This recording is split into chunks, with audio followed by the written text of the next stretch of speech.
Good morning दोस्तों, welcome to सोना classes. तो चलिए शुरू करते हैं आज की क्लास। चलिए सबसे पहले हम कमेंट से शुरू करते हैं। तनुजा भारती के नाम से कमेंट आया है, जो पिछली क्लास में भी कमेंट की थी, उसी से रिलेटेड है। क्वेश्चन है उसका, तालाब में पत्थर फेंकने पर जो तरंग उत्पन्न होता है वह भी यादृच्छ गति में ही आएगा ना सर। आपको दिख रहा होगा कमेंट, उसको पढ़ लीजिए अच्छी तरह से। क्वेश्चन बहुत सुंदर है, लेकिन इसके भी कई कंडीशन है। मैंने उनसे कहा भी था, क्या बोलते हैं, कमेंट में यदि कोई सटीक क्वेश्चन हो तो भेजें तो ज़्यादा क्लियर होगा।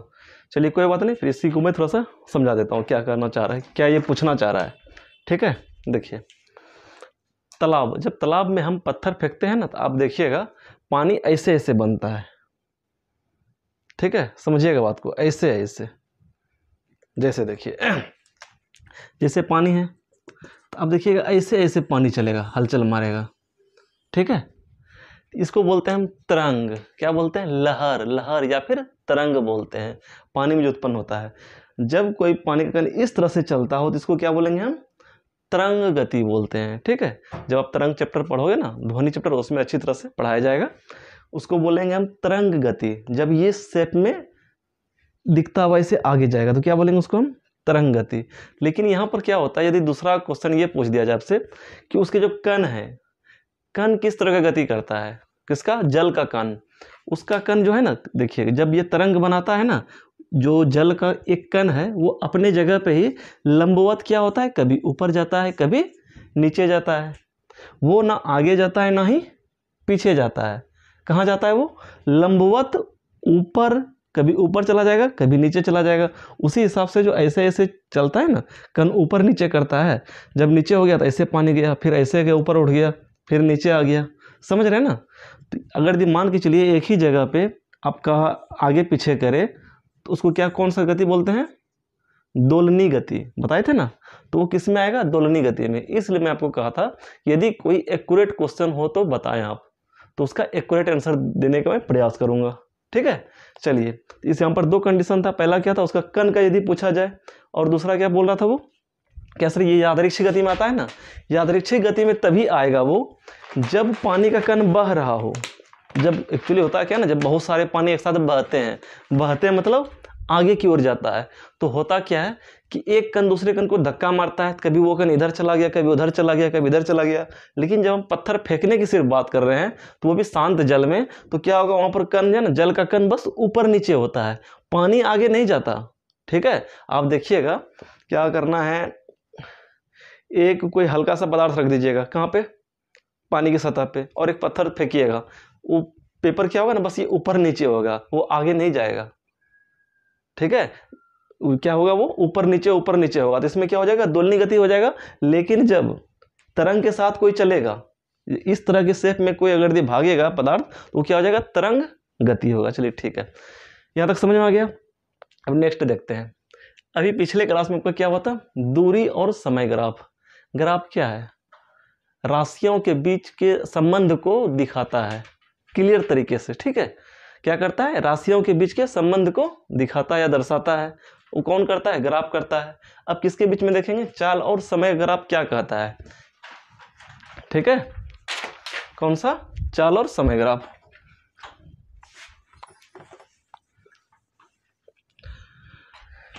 जैसे आप देखिए, चाल बराबर क्या होता है? दूरी बटा समय।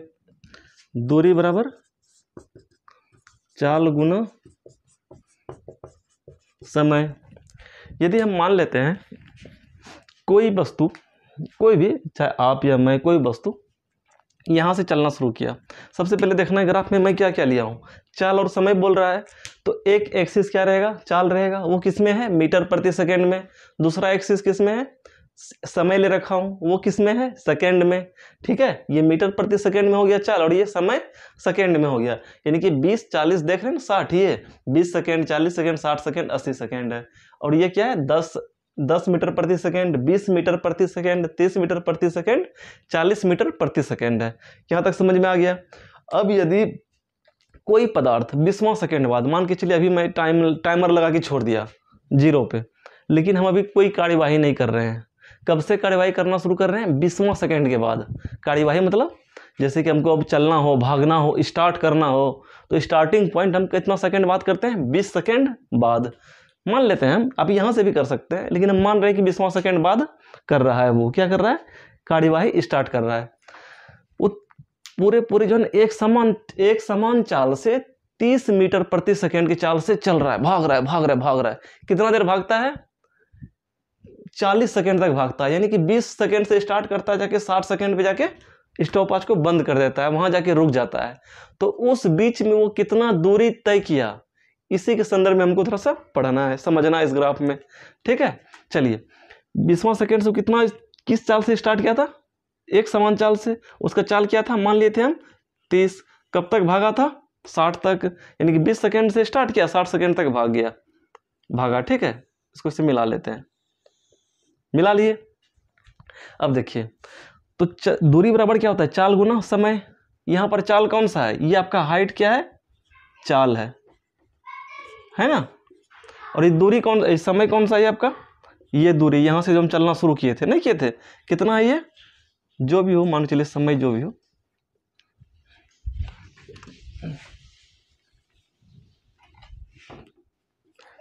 समय है ये। समय आपको कितना लगा था? 40 सेकेंड। चाल कितना लगा था आपको? यहाँ से 30 मीटर प्रति सेकंड के हिसाब से चल रहे थे ना, कांस्टेंट स्पीड से 30 मीटर प्रति सेकंड। तो दूरी कैसे निकलेगा? चाल गुना समय, यानी 30 गुना 40 कितना हो जाएगा? 4 तिया 12, 1200 हो जाएगा। 1200 क्या होगा? मीटर होगा। ठीक है, दूरी को मीटर में लिए थे ना, मीटर प्रति सेकंड, मीटर में हुआ। तो हम क्या किया, यहाँ पर दोनों को गुना करना पड़ा। किसको? चाल और समय को। चाल और समय को जब हम गुना करते हैं तो क्या निकल जाता है आपका? दूरी निकल जाता है, निकलता है ना। इस बात का ध्यान रखिएगा, जब चाल और समय गुना करेंगे क्या निकलेगा? दूरी निकलेगा। अब आप खुद सोचिए थोड़ा सा, हम ही दोनों को गुना किए, आप देखिए ये भुजा हुआ और इस भुजा को गुना किए तो क्या निकल गया? इसका क्षेत्रफल निकल गया, निकला ना। और ये किस आकार का था? आयत के आकार का था। किस आकार का था? आयत के आकार का। जब हम इस आयत का क्षेत्रफल निकालते हैं तो क्या निकल जाता है? दूरी निकल आता है। समझ रहे हैं ना। तो ग्राफ में क्या कहना चल रहा है, क्या कहना चाह रहा है? यदि चाल और समय ग्राफ में यदि जो एरिया कवर किया हुआ है उसका क्षेत्रफल हम निकाल लें तो क्या निकलेगा? वो दूरी निकलेगा। ठीक है, वही कर रहा है। वस्तु द्वारा तय की गई दूरी ग्राफ के आयत के क्षेत्रफल का बराबर होता है। जो ग्राफ के आयत का जो क्षेत्रफल होगा वो दूरी के क्या होगा? बराबर होगा। ठीक है, इसमें यही तक था। चलिए, कुछ क्वेश्चन था मैं आपको दिया था ऑब्जेक्टिव में, मुझे लगा थोड़ा समझाना जरूरी है। आपको जो है ना एक प्रश्न दिए थे, पिछले स्लाइड आपको पीछे जो आपने क्लास किया होगा लास्ट में, यदि दो राशियों का परस्पर ग्राफ सरल रेखा हो तो दोनों राशियां क्या होगी? मान के चलिए इसमें क्वेश्चन कर रहा है, कोई दो राशि एक सरल रेखा बना रही है। क्या कर रही है? बना रही है। वो किस कंडीशन में बनता है? आपका ऑप्शन था, जब अचर होती है क्या दोनों राशियां, या फिर बराबर होती है, या अनुक्रमानुपाती होती है, या व्युत्क्रमानुपाती होती है। होता क्या है ना, सरल रेखा तभी बनेगा, पिछली क्लास में भी बताया था दूरी समय ग्राफ में, कब बनेगा? जब समय और विस्थापन समान क्या हो? समानुपात में चल रहा हो, समान अनुपात में आगे बढ़ रहा हो। यानी क्या बोलते हैं उसको? अनुक्रमानुपाती। ठीक है, जब जैसे जैसे समय बढ़ रहा है वैसे वैसे भी अपना विस्थापन या दूरी बढ़ना चाहिए। ठीक है, यदि इस कंडीशन में होता है कि जैसे जैसे हम इसको बढ़ा रहे हैं वैसे वैसे विस्थापन को बढ़ा रहे हैं, तो उसका कौन सा ग्राफ मिलता था? सरल रेखा मिलता था ना, सरल रेखा ग्राफ मिलता था। तो वो किस कंडीशन में होगा? जब ये अनुक्रमानुपाती होगा। तो इसका ऑप्शन कौन सा होगा आपका? सी, नंबर 4 का सी।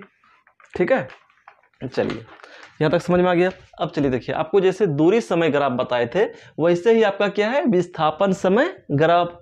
देखिए विस्थापन समय ग्राफ में क्या है, इसमें भी है ना, विस्थापन समय ग्राफ में जैसे जैसे आपका समय बढ़ेगा, यदि निश्चित यानी कि समान अनुपात में, निश्चित अनुपात में यदि समय के साथ साथ विस्थापन भी बढ़ रहा हो तो उसका भी क्या होगा? सरल रेखा मिलेगा, हमको सरल ग्राफ मिलेगा, सरल रेखा ग्राफ मिलेगा। ठीक है, चलिए देखते हैं। मान के चलिए जीरो पे मान के लिए जीरो से स्टार्ट किए हैं तो यहाँ विस्थापन भी जीरो होगा, समय भी जीरो होगा। यदि यहाँ से हम स्टार्ट करते हैं, समय भी जीरो, विस्थापन भी जीरो। लेकिन जैसे हम 20 पे पहुँचते हैं, हम क्या देखते हैं, 20 सेकेंड बाद मेरा जो दूरी होता है यानी कि विस्थापन होता है, कितना होता है, 30 मीटर का होता है ना। इसमें पहले क्या लिए, एक एक्सिस विस्थापन लिए, दूसरा एक्सिस समय, जैसे इसमें लिए थे विस्थापन है तो विस्थापन लिए, समय तो समय लिए। ठीक है, चलिए विस्थापन को मीटर में, समय को सेकेंड में। अब देखिए क्या हम बोल रहे थे कि 20 सेकेंड में कितना विस्थापित हुआ, वो 30 मीटर। उसी अनुसार सोचेंगे हम कि 40 मीटर में, 40 सेकेंड में कितना विस्थापित होगा। 20 सेकेंड में 30 मीटर हुआ तो 40 सेकेंड में दुगुना होगा ना जी। तो क्या हो जाएगा, 30 दूनी 60। यदि ऐसा कंडीशन हमको मिल रहा है, देखिए मिला ना, एक यहाँ मिला, 2 मिला, समान अनुपात में चल रहा है, तभी बिल्कुल समान अनुपात, जैसे जैसे समय बढ़ रहा है वैसे वैसे विस्थापन भी बढ़ रहा है। अब 60 सेकेंड में देखते हैं, जब 40 सेकेंड में मीटर कितना था 60, तो 60 सेकेंड में तो 20-20 सेकेंड में कितना बढ़ रहा था अपना, 30 बढ़ रहा था ना, तो 60-30 90 हो जाएगा। तो कहने का मतलब इसका सीधा देख लेते हैं, कहाँ है, यहाँ पे आएगा ना। अब इसका जब ग्राफ हम खींचेंगे तो बिल्कुल क्या मिलेगा, सरल रेखा मिलेगा। वो सरल रेखा क्यों मिला, वो सरल रेखा इसलिए मिला क्योंकि मेरा समय और विस्थापन क्या था, अनुकर्मानुपाती था, यानी कि समान अनुपात में आगे बढ़ रहा था। जब समान अनुपात में आगे बढ़े तो इसका मतलब क्या है, यहाँ विस्थापन ले रहे हैं, जब दूरी रहता है तो वहां पर किसका जिक्र होता है, चाल का, क्योंकि चाल बराबर क्या होता है, दूरी बटा समय। जब विस्थापन हो तो क्या होता है, वेग का जिक्र होता है। वेग का क्या होता है फॉर्मूला, विस्थापन बटा समय। देखिए वेग बराबर होता है विस्थापन बटा समय। ठीक है, तो यहां पर क्या होगा, यहां पर वेग अचर होगा, अचर मतलब कांस्टेंट होगा। ठीक है, यानी कि एक समान होगा, वेग में चेंज नहीं हो रहा है ना। जितना देख रहे थे यहां भी देख रहे, देखिए 40 सेकेंड बाद देख रहे हैं 60 मीटर जा रखा है, 60 सेकेंड के बाद 90 मीटर। हम क्या देख रहे हैं, कांस्टेंट स्पीड, उसका वेग क्या है, वेलोसिटी कांस्टेंट है। कांस्टेंट मतलब अचर, यानी कि एक समान है। यानी कि अचर वेग के लिए विस्थापन समय ग्राफ एक सरल रेखा होता है। क्या होता है, एक सरल रेखा होता है। किस कंडीशन में, जब विस्थापन समय ग्राफ क्या हो, यानी कि अचर वेग में हो। अचर मतलब कांस्टेंट वेग हो। ठीक है, अब देखिए फिर क्या बोल रहे हैं, ग्राफ का ढाल वस्तु का वेग बतलाता है। जैसे दूरी समय ग्राफ में क्या बताए थे, इसका ढाल क्या बताता है, वस्तु का वेग बतलाता है। वो कैसे, देख लीजिए। इसके लिए थोड़ा छोटा सा बनाना पड़ेगा, जैसे भी बना सकते हो। उसमें कैसे बनाए थे, उसमें यहीं से बना लिए थे ना, आप यहां से बढ़ के से बना लीजिए, क्या दिक्कत है। ये दूरी कितना होगा, 60 दूरी नहीं, डिस्प्लेसमेंट क्या है, विस्थापन है, बात को समझिएगा। 60 मीटर क्या आपका विस्थापन है। समय यहां से यहां तक कितना लग रहा है, 40 सेकेंड। तो अब आप भी बताइए, तो इसका चाल क्या होगा, यानी कि वेग क्या होगा, 60 बटा विस्थापन बटा क्या होता है, समय होता है ना, 40, 0 0 खत्म, 3 2 कितना हो जाएगा, लगभग 1.5 मीटर प्रति सेकेंड हो जाएगा। क्या हुआ, वेग हुआ। तो लेकिन हम क्या देख रहे हैं यहां पर, एक चीज आपको बताए थे, ढाल बराबर क्या होता है, टेन थीटा को हम क्या बोलते हैं, ढाल बोलते हैं, बताए थे, टेन थीटा को ढाल बोलते हैं। तो यहां पर अगर इसको थीटा मान लेते हैं, जो एंगल बन रहा है, तो ये क्या हो जाता है, टेन थीटा का फॉर्मूला क्या होता है, लंब बटा आधार, बताए थे ना। लंब क्या हुआ, 60, पिछली क्लास में बताए थे, इसलिए डायरेक्ट बता रहा हूं। 60 और ये कितना है आपका 40। अब देखिए 60 और 40 क्या हो गया, बराबर हो गया। तो क्या हो गया, टेन थीटा को क्या बोलते थे, ढाल बोलते थे, ढाल ही बोलते थे ना। तो क्या हो गया, वेग बराबर क्या हो गया, ढाल, वेग बराबर ढाल हो गया। आया समझ में। देखिए फिर से एक बार इसको रिपीट कर देते हैं। वेग बराबर क्या होता है, हम यहां पर देख रहे थे विस्थापित कितना हुआ है, इस बिंदु पे लेके चल रहे थे।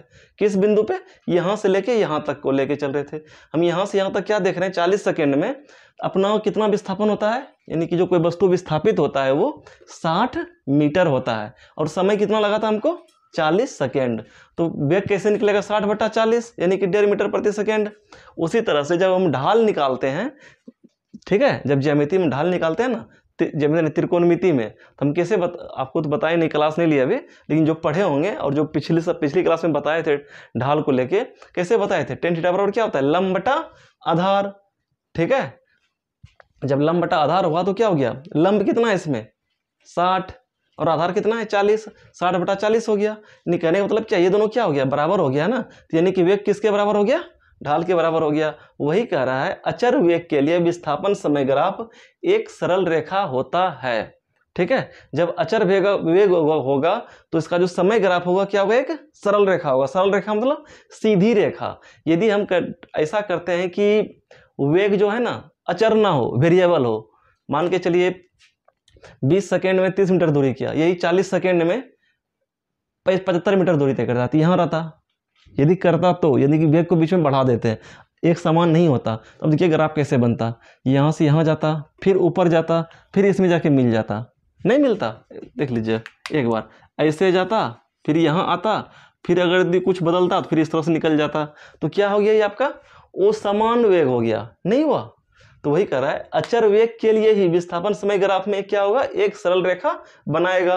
ग्राफ का ढाल वस्तु का वेग बतलाता है। जो ग्राफ का ढाल है वो क्या बतलाएगा, वस्तु का वेग। और उसमें क्या था, दूरी। और समय ग्राफ में ग्राफ का ढाल वस्तु का चाल बतलाता था। यहाँ विस्थापन है तो वेग बतलाएगा, यदि यहाँ दूरी रहता तो क्या बतलाता, चाल बतलाता। ठीक है, चलिए ढाल जितनी अधिक होगी वस्तु का वेग उतना ही अधिक होगा। आप देख लीजिए 20 सेकेंड में कितना 30 मीटर दूरी तय कर रहा है। यदि 20 सेकेंड में 90 मीटर दूरी तय करता तो पॉइंट कहाँ बनता, यहाँ बनता, नहीं बनता।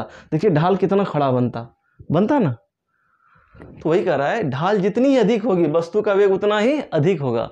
इसमें से ऑब्जेक्टिव में से पूछ देता है कई बार। एक्चुअली बहुत लोग को ग्राफ समझ में आता नहीं, इसलिए क्लियर करके अच्छी तरह से बता रहा हूँ।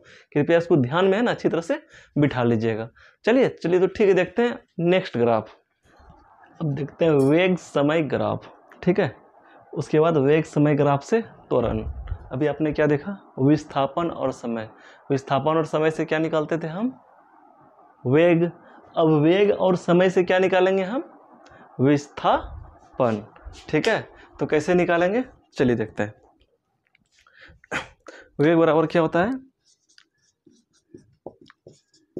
विस्थापन बटा समय होता है ना। तो विस्थापन बराबर वेग गुना समय। चलिए देखते हैं। मान लेते हैं कि कोई वस्तु, कुछ भी मान लेते हैं, जैसे कि 10 20 30 आप कुछ मान लीजिए। ठीक है, लेकिन ग्राफ में जिस हिसाब से एक समान अनुपात में मानना होता है। ठीक है, एक क्रम वाइज, ऐसा नहीं कि यहाँ 10 ले लीजिए फिर 30 दे देंगे फिर 20 दे देंगे, ऐसा नहीं। 10 20 30 समान क्रम में, बढ़ते क्रम में दिखाना होता है। ठीक है, इधर भी क्या कर रहे हैं, बढ़ते क्रम में हम दिखा रहे हैं, उसी तरह से दिखाना होगा। वेग था तो मीटर प्रति सेकेंड, समय है तो सेकेंड में, यही होता है ना इसका मात्रक। चलिए मान के चलिए कि ये हम 20 ले लेते हैं। 20 मीटर प्रति सेकेंड के एक समान वेग से वो क्या है, गतिमान है। एक समान वेग से कहीं नहीं हिल रहा है। वो कब से चलना शुरू करता है, जो गतिमान है 0 सेकेंड से ही। पीछे हम क्या माने थे, सेम। ये ग्राफ है ना, दो ही टाइप का है। पीछे जो देखा आपने, किसका देखा था, चाल और समय ग्राफ। जस्ट वैसे ही आपका क्या है, वेग समय ग्राफ। उसमें हम 20 से लिए थे, इसमें आप 0 से ले सकते हैं, आपकी मर्जी। तो 20 से भी लेके दिखा सकते थे, दिखा सकता हूँ, कोई दिक्कत नहीं है। उस टाइम 20 से दिखाए थे, यहाँ 0 से दिखा देते हैं, कोई इशू नहीं है। क्या एक समान चाल से चल रहा है। ठीक है, हाँ यहाँ तक चला। कितना देर चला, 0 से लेके 0 सेकेंड से स्टार्ट किया था और 80 सेकेंड पे जाके रुक गया वो। इस बीच में कितना विस्थापित हुआ ये हमको निकालना है। तो क्या करेंगे, तो विस्थापन बराबर क्या हो जाएगा, वेग। कितना था वेग, 20 मीटर प्रति सेकेंड गुना 80। जब करेंगे तो क्या निकल जाएगा, 20 गुना 80, 1600 मीटर प्रति सेकेंड। सॉरी, मीटर निकलेगा ना, विस्थापन का क्या होता है मात्रक, मीटर होता है ना। तो 1600 मीटर निकला। ये कितना दूरी तय करेगा, 1600 मीटर। आया समझ में। अब चलिए देखते हैं हम क्या किए थे। ये था आपका समय, यहाँ से यहाँ तक समय था। और आपका वेग कितना था, वेग देखना होगा। तो वेग था आपका नीचे से ऊपर की ओर जाना है, 20 था, यही था ना। वेग कितना था, 20 मीटर प्रति सेकेंड। और आपका समय कितना था, समय था आपका 80 सेकेंड। हम दोनों को क्या किए, गुना किए, वेग और समय को। किया ना, जब वेग और समय को गुना किया तो क्या निकला, अपना विस्थापन निकला। जब इसको इस खड़ी भुजा और परिभुजा दोनों को, खड़ी भुजा मतलब क्या बोलते हैं वर्टिकल, जो सोई हुई भुजा है यानी परिभुजा उसको क्या बोलते हैं हम, हॉरिजॉन्टल। जब दोनों भुजा को गुना करते हैं तो क्या निकलता है, हम क्या देख रहे हैं, कैसा शेप आ रहा है, एक आयताकार शेप आ रहा है। कैसा आ रहा है, कैसा आकार बन रहा है, ये आयताकार। जब ये दोनों को गुना करेंगे तो इसका क्षेत्र, इतना सा क्षेत्र कवर कर लेगा, ये करेगा ना, यानी कि इसका क्या निकल जाएगा, क्षेत्रफल निकल जाएगा इस आयत का। ठीक है, कहने का मतलब है यदि हम इस वेग समय ग्राफ में इस आयत का क्षेत्रफल निकालते हैं तो हमको क्या प्राप्त होगा, विस्थापन प्राप्त होगा। ठीक है, इतनी सी ये बात है। वस्तु के विस्थापन का परिमाण, जो वस्तु के विस्थापन का जो परिमाण होगा ग्राफ के आयत के क्षेत्रफल का बराबर होगा। कोई दिक्कत, कोई इशू नहीं है, जैसे पहले था वैसे अभी है। ठीक है, तो चलिए अब देखते हैं नेक्स्ट। यहाँ भी था वेग समय ग्राफ, यहाँ भी वेग समय ग्राफ है, लेकिन इससे हम क्या निकालेंगे, त्वरण। हम इससे क्या निकाल रहे थे, विस्थापन निकालने के संदर्भ में बात कर रहे थे। अब इसमें क्या करेंगे, हम त्वरण निकालने के संदर्भ में बात करेंगे। त्वरण क्या है, यदि किसी को दिमाग में हो तो थोड़ा एक बार मन में रिकॉल कर लीजिए, एक बार याद कर लीजिए, ध्यान दे दीजिए क्या होता है, क्या है त्वरण। वेग में परिवर्तन की दर, वेग में जो परिवर्तन करते हैं हम, ठीक है, उसको क्या बोलते हैं, त्वरण। जब मान के चलिए हम एक समान स्पीड से चल रहे हैं, यानी कि एक समान वेग से हम चल रहे हैं, ठीक है, अब उसमें हमको चेंज लाना हो, मान के चलिए हम 30 मीटर प्रति सेकेंड के वेग से चल रहे हैं, ठीक है, बिल्कुल कांस्टेंट। अब उसमें हमको चेंज लाना हो तो उसके लिए क्या करना पड़ेगा, हमको एक्सीलरेटर देना पड़ेगा। बताए थे ना बाइक में एक्सीलरेटर का मतलब उसमें बाहर से कोई एक बल लगाना पड़ेगा उसके स्पीड को बढ़ाने के लिए। ठीक है, जो स्पीड को जो हम चेंज करेंगे, पहले 30 था, 30 से अब 60 चला गया, 30 से 60 तक आने में जो समय लगा, ठीक है, यानी कि एकांक समय में, इतना समय में इतना चेंज हुआ, तो एक समय में यानी कि इकाई समय में कितना स्पीड चेंज किए हम, यानी कि वेलोसिटी, वेग कितना चेंज किए, उसको क्या बोलेंगे हम, त्वरण बोलेंगे, जो बताए थे। अब उसी चीज़ को देखना है, यदि समय के साथ साथ वेग चेंज हो रहा है, क्या हो रहा है, बिल्कुल, तो बिल्कुल चेंज हो रहा है, यानी क्या बोल रहे हैं, समान अनुपात में चेंज हो रहा है, यानी कि त्वरण मेरा क्या हो रहा है, स्थिर रह रहा है। वो कब होगा, जैसे जैसे समय बढ़ेगा वैसे वैसे वेग को भी बढ़ाना पड़ेगा। इस कंडीशन में क्या होगा, अपना त्वरण कांस्टेंट रहेगा, जब अनुक्रमानुपाती के हिसाब से हम उसको बढ़ाएंगे, यानी कि समान अनुपात में समय और वेग को बढ़ाएंगे, तो क्या होगा, वो वहाँ पर त्वरण आपका क्या हो जाएगा, अचर हो जाएगा। अचर मतलब कांस्टेंट हो जाएगा। तो उस स्थिति में एक सरल रेखा मिलेगा। मान के चलिए 20 सेकेंड में हम वेग को 30 मीटर प्रति सेकेंड तक बढ़ा दिए, कितना तक, 30 मीटर प्रति सेकेंड तक, है ना। इसकी सिधाई में देखिए 30 मीटर तक कितना समय में, 20 सेकेंड में, नीचे देखिए आइए आप, बढ़ा दिए, समझ रहे हैं ना। अब उसी तरह से अब 40वां सेकेंड में हम कितना बढ़ा दिए, 60। 40वां सेकेंड में जो अपना वेग हम बढ़ाए हैं तो कितना बढ़ा दिए, 60। पहले 0 से 20 तक में 30 लगा, फिर नेक्स्ट में कितना बढ़ाए, 30 बढ़ाए, नहीं बढ़ाए, फिर यहाँ भी देखिए, फिर अगला 20 सेकेंड में कितना बढ़ा, 30 बढ़ा, फिर अगला 20 सेकेंड में फिर 30 बढ़ा देते हैं। तो कहने का मतलब क्या है, त्वरण मेरा यहाँ पर क्या है, कांस्टेंट है। कांस्टेंट मतलब अचर है, वो बदल नहीं रहा है। ठीक है, तो इस स्थिति में जिसका ग्राफ आएगा क्या होगा, एक सरल रेखा आएगा। सरल रेखा मतलब सीधी रेखा मिलेगा। ठीक है, तो अचर त्वरण के लिए वेग समय ग्राफ एक सरल रेखा होता है। ठीक है, जब हमको त्वरण कांस्टेंट हो, उसका मान ना बदले, मतलब बदले जितना एक बार हम ले लिए उतना पे ही हम उसको आगे बढ़ा रहे हैं, ठीक है, समय के साथ वेग को, तो क्या हो जाएगा, त्वरण क्या हो जाएगा, कांस्टेंट हो जाएगा। तो इस परिस्थिति में एक सरल रेखा प्राप्त होता है ग्राफ में। तो एक सरल रेखा प्राप्त हुआ, जैसे पहले पढ़े थे वही चीज़ है, कोई दूसरा इसमें नहीं है। ग्राफ का ढाल वस्तु का त्वरण बतलाता है। ये जो ढाल है क्या बताएगा, वस्तु का त्वरण। कैसे, वो बता दिए थे। इसको ठीठा मानेंगे, पीछे बताए थे ना, सेम दो केस बता दिए। तो यहाँ भी जब ये ढाल बताएगा, ढाल मतलब क्या होता है, यानी कि त्वरण बराबर होता है आपका वेग बटा समय, यही होता है ना। तो वेग आपका क्या हो जाएगा, ये खड़ा वाला, और पड़ा वाला समय, वेग बटा समय क्या बताएगा, ये ढाल बताएगा। ठीक है, तो ढाल क्या हो गया, त्वरण हो गया। ग्राफ का ढाल वस्तु का त्वरण बतलाता है। ढाल जितनी अधिक होगी, ढाल जितना अधिक होगा, त्वरण क्या होगा, उतना ही अधिक होगा। ढाल देखिए, मान के चलिए 20 सेकेंड में भी कितना चेंज कर रहा है ये वेग को, यानी कि त्वरण को, यानी कि आपका जो त्वरण है 30 मीटर प्रति सेकेंड है, यही है ना। यदि हम वेग को और बढ़ा दें, यानी कि वेग को जो चेंज करना है, यानी कि 70 ले जाए, 70 यहाँ आ जाएगा मान के चलिए, तो अपना कितना सेकेंड में, 20 सेकेंड में ही, तो अपना ग्राफ कैसे खिंचाएगा, 60 के बाद 70 आता है ना, फिर 80, फिर 90, तो यहाँ पर लेते हैं 20 सेकेंड में। तो देखिए ढाल कितना खड़ा हो गया, नहीं हुआ ढाल खड़ा। तो वही बोल रहा है, ग्राफ का ढाल वस्तु का, नहीं, ढाल जितनी अधिक होगी, ढाल जितना अधिक होगा त्वरण उतना ही अधिक होगा। क्योंकि अब देखिए पहले 20 सेकेंड में 30 मीटर प्रति सेकेंड था वेग, ठीक है, अभी कितना है 20 सेकेंड में 70 मान के चले हम, कुछ मान सकते हैं। यानी क्या मतलब है कि त्वरण मेरा क्या है, ज़्यादा हो रहा है, नहीं हो रहा है। तो वही बोल रहा है, ढाल जितनी अधिक होगी वस्तु का त्वरण उतना ही अधिक होगा। वेग समय ग्राफ से त्वरण और विस्थापन दोनों प्राप्त किए जा सकते हैं। इससे जो है ना, वेग और समय ग्राफ से त्वरण भी प्राप्त कर सकते हैं, ठीक है। वेग बटा समय कर लेंगे, यानी ढाल निकाल लेंगे तो क्या निकल जाएगा, त्वरण निकल जाएगा। लेकिन यही वेग समय ग्राफ से क्षेत्रफल निकाल लेंगे तो क्या निकल जाएगा, विस्थापन प्राप्त हो जाएगा। अभी निकाले थे ना जस्ट विस्थापन, तो वही कह रहा है वेग समय ग्राफ से हम दोनों निकाल सकते हैं। कौन सा, त्वरण और विस्थापन दोनों प्राप्त किए जा सकते हैं। ये ऑब्जेक्टिव में आ सकता है, कोई बड़ी बात नहीं है, बहुत इंपॉर्टेंट है। और इससे जो है ग्राफ से एक आध को निकाल के डाल ही देता है। अमूमन बच्चे फंसते भी हैं इसमें, क्योंकि कोई इतना समझ के नहीं पढ़ा होता। मैं इस पे टाइम क्यों दे रहा हूँ, पूरा पूरा क्लास ग्राफ पे चला गया, इसी वजह से कि आपको समझ में अच्छी तरह से आ जाए, ठीक है। तो चलिए यहाँ तक समझ में आ गया। चलिए अब देखते हैं नेक्स्ट स्लाइड, न्यूमेरिकल देखते हैं, ठीक है। ये न्यूमेरिकल मैं आपको दे रखा था, मुझे लगा कि बहुत सारे स्टूडेंट को दिक्कत हुआ होगा बनाने में, जो थोड़ा पहली बार पढ़ रहे हो, तो उसको मैं समझा देता हूँ, ठीक है, अच्छी तरह से, जो कि आपको आगे कोई किसी न्यूमेरिकल में दिक्कत नहीं है। कोशिश कीजिएगा कि अच्छी तरह से आप समझे, ठीक है। यदि किसी से देखिए इसको इस लाइन को समझाने से पहले हमको ये समझाना पड़ेगा, ठीक है। जब न्यूमेरिकल आप समझ लीजिएगा ना, माइंड में बहुत सारी बात क्लियर हो जाएगी। सबसे पहले त्वरण क्या होता है, सिंपल भाषा में बताते हैं। मान के चलिए कोई वस्तु है, ये कोई गाड़ी मान लेते हैं, ठीक है। 2 व्हीलर है, 4 व्हीलर है, जो व्हीलर आप मान लीजिए इसको 4 व्हीलर बना देते हैं।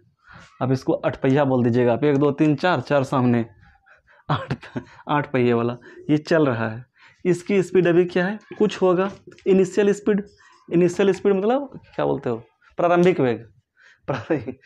एक्चुअली कभी कभी है ना हिंदी मिस हो जाता है, क्योंकि कई टाइम से ना, लास्ट टाइम जो है ना पूरा इंग्लिश मीडियम में पढ़ना पड़ा हमको, इसलिए हिंदी थोड़ा सा मिस हो जाता है, कोई बात नहीं। यू को क्या बोलते हैं, प्रारंभिक वेग, प्रारंभिक वेग। चलिए 20 मीटर प्रति सेकेंड है अभी इसकी स्पीड। जब यहां पहुंचते हैं तो हम क्या देखते हैं, इसका स्पीड 20 मीटर प्रति सेकेंड से कितना हो जाता है आपका, 80 मीटर प्रति सेकेंड, ठीक है। यहाँ इसका जो वेग था, स्पीड जो बोलिए बात बरोबर है। यहाँ पर जब त्वरण के रिस्पेक्ट में बोलेंगे ना, मतलब कि वेग या स्पीड कुछ हो बोलिए, नहीं कि चाल या वेग कुछ हो बोलिए चलेगा, ठीक है। यू क्या था अभी, 20 मीटर प्रति सेकेंड यहाँ पर चाल था इसका, यानी कि वेग था। और यहाँ पर कितना इसका, 80 मीटर प्रति सेकेंड, ये होगा प्रारंभिक वेग, और ये होगा अंतिम वेग, इसका नाम है अंतिम, इसको क्या बोलते हैं, अंतिम वेग, 80 मीटर प्रति सेकेंड। तो हम देखेंगे कि वेग में डिफरेंस कितना आया, कितना चेंज हुआ, 20 और 80, 60 मीटर प्रति सेकेंड चेंज हुआ, जो कि हमको नेट वेग मिला, ठीक है। वेग कितना मिला, 60 मीटर प्रति सेकेंड। अब मान के चलिए यहाँ से यहाँ तक इसको जाने में टाइम लग रहा था, कुछ मान लेते हैं 15 सेकेंड। कितना लगा यहाँ से यहाँ तक आने में, यहाँ से यहाँ तक ये दूरी नहीं है, यानी कि 20 मीटर प्रति सेकेंड से लेके 80 मीटर प्रति सेकेंड तक क्या बोलते हैं, चाल को बदलने में, यानी कि वेग को बदलने में, यानी कि 60 मीटर प्रति सेकेंड तक बढ़ाने में कितना समय लगा, 15 सेकेंड, ठीक है। तो फिर त्वरण क्या होगा, त्वरण का मतलब क्या हुआ, त्वरण का मतलब हुआ कि 1 सेकेंड में कितना बढ़ा, 15 सेकेंड में तो इतना बढ़ा, तो 1 सेकेंड में कितना बढ़ेगा, वो क्या होता है आपका त्वरण। क्लियर होके समझ लीजिए, जो मैं बोला ना दिमाग में बिठा लीजिए। तो त्वरण क्या हो जाएगा कि 1 सेकेंड में कितना चेंज होगा, तो वेग बटा क्या हो जाएगा, समय। ये कौन सा वेग है, नेट वेग है, ठीक है। ना ये वेग है, ना प्रारंभिक वेग है, ना ही तो अंतिम वेग है। ये क्या है, रिजल्टेंट वेग, क्या बोलते हैं, इसका जो परिमाण जितना चेंज हुआ, परिवर्तन हुआ, उस वेग को हम क्या बोलेंगे, वो वेग है यहाँ पे, बटा समय। तो वेग कितना आपका 60, बटा 15, 15 चौके 60, 4 मीटर प्रति सेकेंड। ये क्या था मीटर प्रति सेकेंड में, समय क्या था सेकेंड में, बटा सेकेंड। तो क्या हो जाएगा 4 मीटर प्रति सेकेंड स्क्वायर। इसका मात्रक यही होता है ना, हमको ये लिखने की जरूरत नहीं है। जानते हैं क्यों? क्योंकि मैं पहले बता रखा हूँ आपको, इसलिए मैं फिर से एक बार कहीं दिमाग में मिस हो गया हो, इसलिए मैं समझाने के लिए इसको दोबारा लिखा। क्योंकि वेग का क्या होता है मीटर प्रति सेकेंड मात्रक, और समय का सेकेंड होता है, इसलिए 4 मीटर प्रति सेकेंड स्क्वायर। ये क्या हुआ आपका एक त्वरण हुआ। त्वरण आपको जड़ से अच्छी तरह समझ में आ गया होगा। यदि ये चीज़ आप अच्छी तरह से समझ लेते हैं तो मेरा बात मानिए कि आपका मैथ यानी क्या बोलते हैं आपका न्यूमेरिकल इसका क्लियर है। त्वरण से रिलेटेड जो भी आएगा ना आप निकाल सकते हैं, बना सकते हैं। ठीक है, अब वही चीज़ यहाँ बोल रहा है, यदि किसी सरल रेखा में 20 मीटर प्रति सेकेंड की चाल से गतिशील किसी वस्तु का त्वरण 4 मीटर प्रति सेकेंड स्क्वायर हो तो 2 सेकेंड बाद उसकी चाल कितनी होगी। अब देखिए यहाँ पर क्या कर रहा है, यहाँ पे देख लेते हैं। मान के चलिए पहले क्या था इसका स्पीड, u कितना था 20 मीटर प्रति सेकेंड।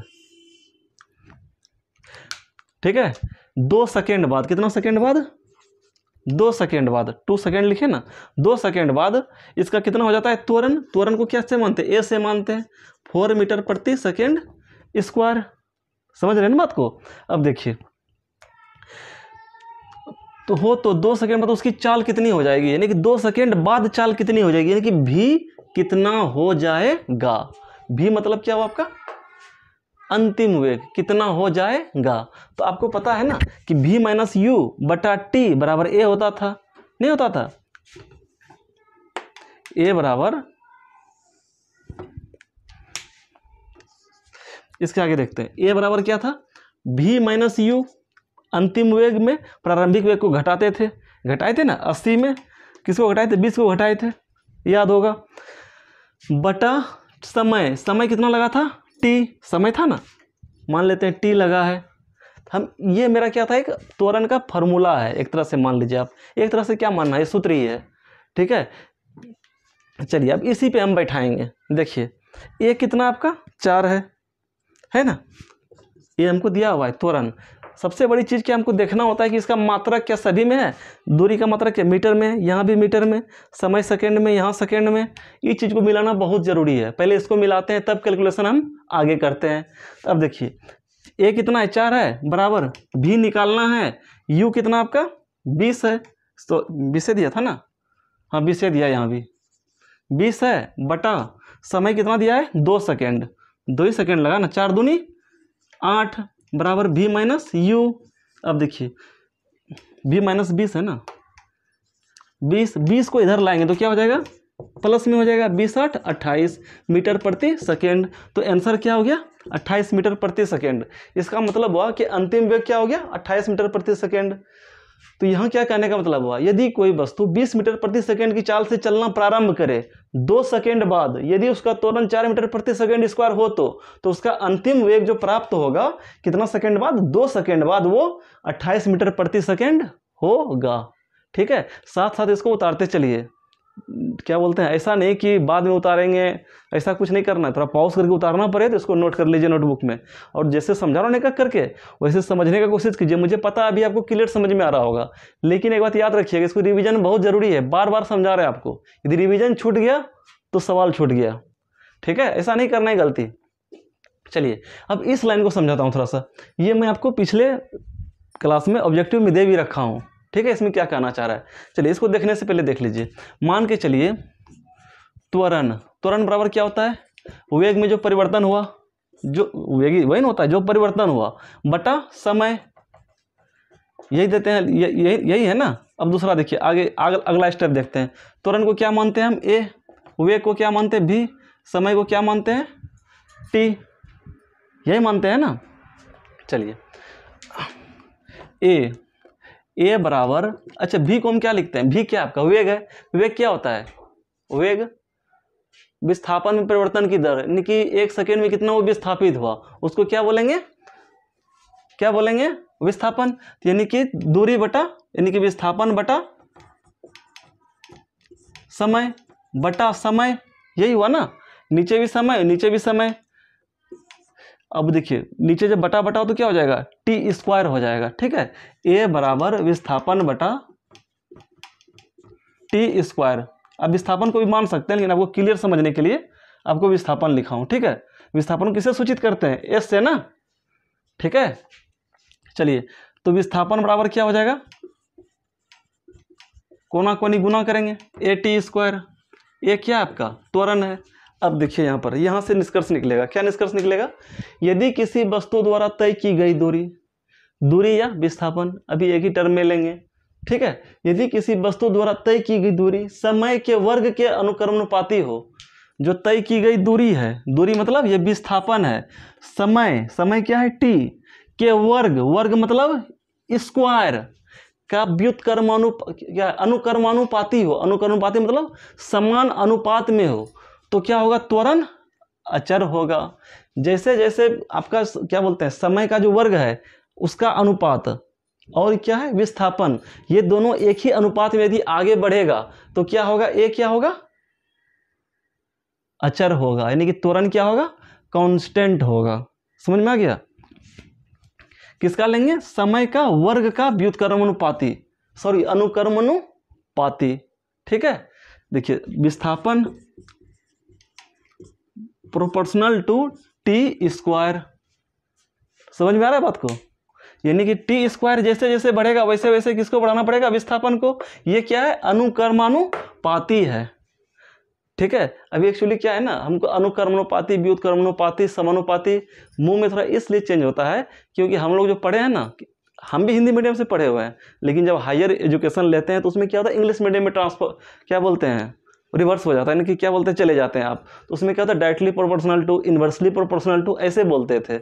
इसलिए कभी कभी अनुक्रमानुपाती निकल जाता है, कभी व्युत्क्रमानुपाती निकल जाता है, लेकिन टेंशन नहीं लेना है। क्या है, अनुक्रमानुपाती है तो क्या है, अनुक्रमानुपाती का सिंबल दिए, यानी कि जिसको क्या बोलते हैं, समानुपाती बोलते हैं, ठीक है। तो विस्थापन क्या होता है, समय के वर्ग के समानुपाती होता है। यदि ऐसा हो तो ए क्या होगा, अचर होगा, अचर मतलब कांस्टेंट होगा, ठीक है। तो चलिए, तो आज का क्लास यहीं तक। उम्मीद है कि आपको अच्छी तरह से न्यूमेरिकल और ये टॉपिक समझ में आ गया होगा। यदि अभी भी इसमें किसी भी प्रकार का कन्फ्यूजन हो तो जैसे कि अभी नहीं थी एक लड़की नहीं थी जो कमेंट दी थी, जो स्टार्ट में बताए थे, उसी तरह से आप कमेंट कीजिए। यदि क्लास ये आगे भी भाग जाता है, यदि आप 1 साल बाद भी देख रहे हो, बार बार मैं रिपीट कर रहा हूँ, यदि आप 10 साल बाद भी देख रहे हो तो आप बस कमेंट कर दीजिए, आपको उसका सोल्यूशन मिल जाएगा। चाहे आपको टेलीग्राम पे सोल्यूशन दे दें हम, ठीक है, बना के समझा के, या फिर हम उसका वीडियो बना के डाउट वाला जो प्लेलिस्ट है उसमें डाल दें, ठीक है। तो चलिए, टेंशन नहीं लेना है। इसके लिए सबसे पहले जो पिछले क्लास का जो आंसर है वो दिख रहा होगा आपको, ठीक है। और आज जितना निकल सकता है क्या क्वेश्चन, वो भी आपको दिख रहा होगा। कृपया इसको सॉल्व कीजिएगा, इसको बनाइएगा, और शायद एक क्लास और होगा इस चैप्टर का, ठीक है। तो फिर उसके बाद ये चैप्टर अपना कंप्लीट हो जाएगा, फिर चलेंगे दूसरे चैप्टर पे। तो चलिए, आज का क्लास यहीं तक। जय हिंद, जय भारत।